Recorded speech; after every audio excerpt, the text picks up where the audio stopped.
माणसाचं येणं जाणं तसं चालूच असतं आयुष्यभर. कुणी आलं म्हणून त्रास होतो तर कुणी गेल्याची सल.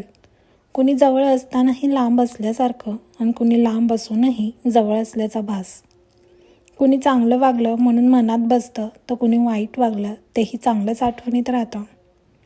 रोजचे 1000 चेहरे नजरेसमोरून जातात, पण माणूस लक्षात राहतो तो त्या त्या प्रसंगानुसारच, त्याच्या वागण्या बोलण्यानुसार. मनाला स्वच्छ करण्याचं कुठलं रसायन नाही अजून तरी, पण जर मिळालं असतं तर सगळ्यात जास्त कडू आठवणींना पुसणं जमलं असतं. कारण मनाला त्रास देणाऱ्या काही गोष्टी विसरायच्या म्हणून जरी नुसत्या आठवल्या तरी त्या आणखीनच ठळक होत जातात. अगदी स्पष्ट. कदाचित विसरता न येणं हाही एक शापच म्हणायचा. आपण मोठे झालो की जबाबदारीच्या ओझ्याखाली आपण इतके दबून जातो की आपल्यातलं लहान मुलं आपण हरवून बसलो हेही विसरून जातो. कधी दुखतं, खुपतं, वेदना होतात, त्रास होतो. आपलं मन, शरीर आपल्याला सतत सांगत असतं, पण या धावत्या जगात आपण त्याचं ऐकूनही कानाडोळा करतो.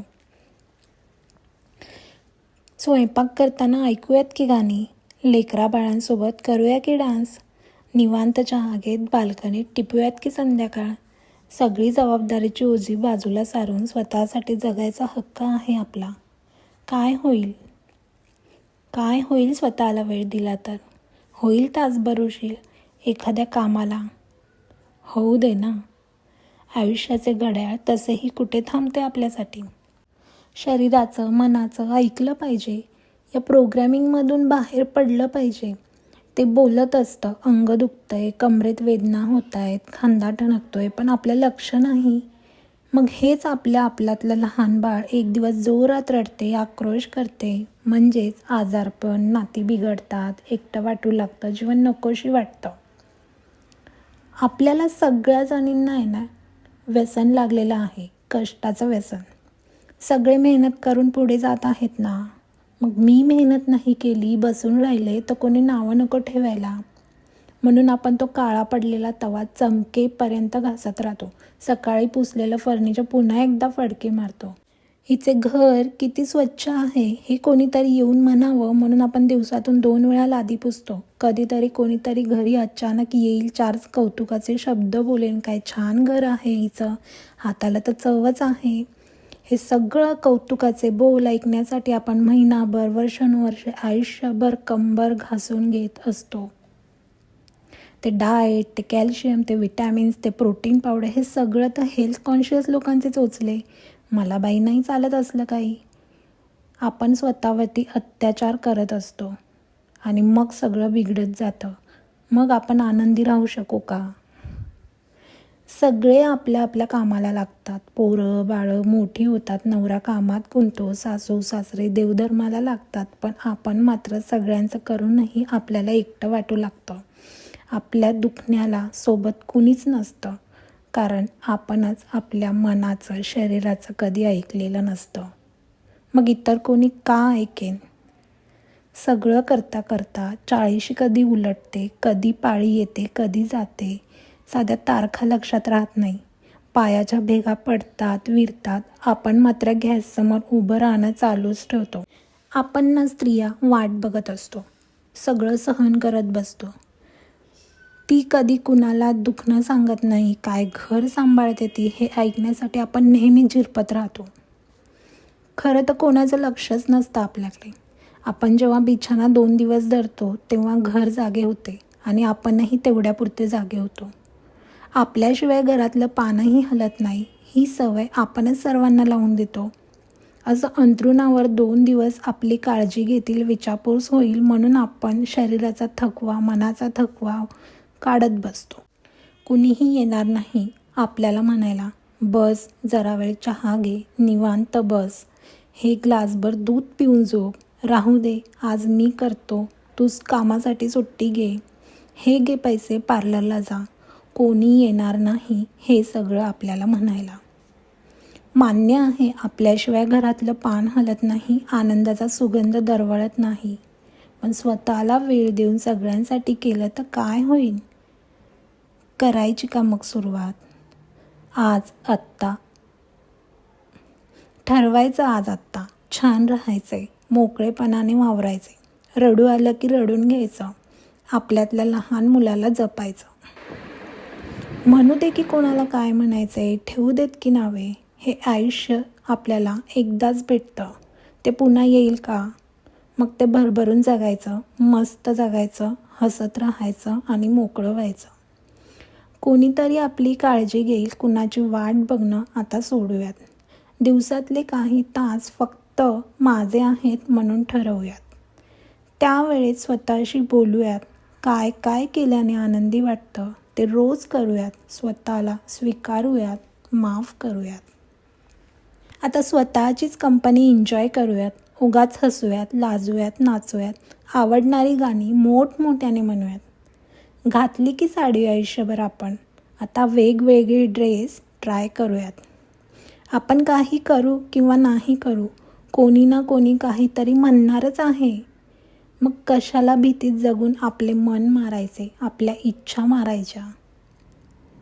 आता असं म्हणू नका की हे सगळं करायला वेळ कोणाकडे आहे, पैसा कोणाकडे आहे.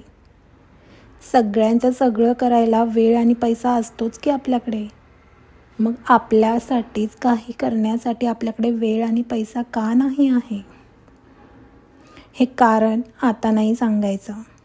काय हरकत आहे आपल्यातलं लहान मूल पुन्हा बाहेर काढून जगलो तर? एकदा चालू तर करा हे सगळं, छान वाटेल. स्वतःला एकदा आरशात प्रेमाने बघा. म्हणा की आय लव्ह यू स्वतःला. तू मला खूप आवडतेस म्हणून तर बघा. पहिल्यांदा थोडं विचित्र वाटेल, कदाचित रडूसुद्धा येईल, पण म्हणून बघा. रोज म्हणा.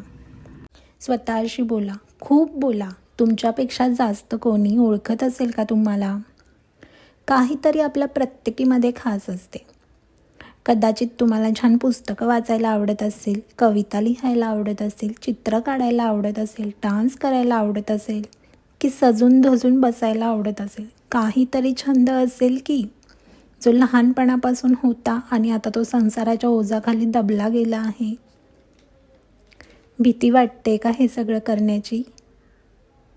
का भीती याची वाटते की तासनतास आपण याच्यामध्ये गुंतून जाऊ? अहो, हेच तर आहे आयुष्य. आपल्याला ज्यात आनंद मिळतो ते करत त्यात गुंतण्याची. खरं सांगू ना, जोपर्यंत आपल्यातील लहान मूल जागे होत नाही ना, तोपर्यंत हे सगळं किती आनंददायी आहे हे कधीच कळणार नाही आपल्याला. मान्य आहे, स्किन प्रोडक्ट्स, डाएट, व्यायाम, काळजी घेतल्यावर स्किन उजळते, पण खरं तर आपला चेहरा आपल्या आत काय चाललं आहे हे सगळं सांगत असतो. आज स्वतःचा चेहरा आरशात 5 मिनिटं निरखा.